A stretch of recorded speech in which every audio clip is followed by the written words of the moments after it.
Hello friends, అంత మంచిగున్నారా అనుకుంటున్నా. మీ ముందరికైతే ఒక చిన్న హెల్ప్ అడగడానికి వచ్చిన. చిన్నదంటే చిన్నది కాదు, చాలా పెద్దదే. ఆర్ఎక్స్ బన్నీ అని ఆత్మకూరులో చాలా మందికి తెలిసి ఉంటుంది. బన్నీ పేరు. నల్లూరు నుంచి ఆత్మకూరుకి వచ్చేటప్పుడు బుచ్చిరెడ్డిపాలెం దగ్గర ఒక చిన్న యాక్సిడెంట్ అయితే జరిగింది. ఆ యాక్సిడెంట్లో వేరే అతనికి సేవ్ చేయడానికి పోయి ఇతను రిక్స్లో పడిపోయాడు. ఇప్పుడైతే నారాయణలో చాలా బాధాకరంగా ఉంది. అతను ఐసీలో ఉన్నాడు. చాలా సీరియస్గా అయితే ఉంది. డాక్టర్ ఏమన్నారంటే 10 lakhs నుంచి 15 lakhs దాకా ఖర్చు అవుద్ది అని అన్నాడు.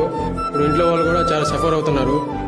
అందుకే మీ ముందరికి వీడియో చేయడానికి వచ్చినాం. మీరు కూడా ఏదో ఒకటి హెల్ప్ చేస్తే ఎంతోమంది ఎంతో డబ్బులు కూడా ఖర్చు చేస్తూ ఉంటారు, తాగడానికి తినడానికి. మీరు వేసే ఒక్కొక్క రూపాయి కూడా అతనికి ట్యాబ్లెట్స్ కానీ హాస్పిటల్ కానీ ప్రతిదానికి యూజ్ వస్తుంది. అందుకే మీరు మనీ వేయలేకపోయినా ఇతర వాళ్ళకి షేర్ చేయండి. జల్దీ షేర్ చేయండి.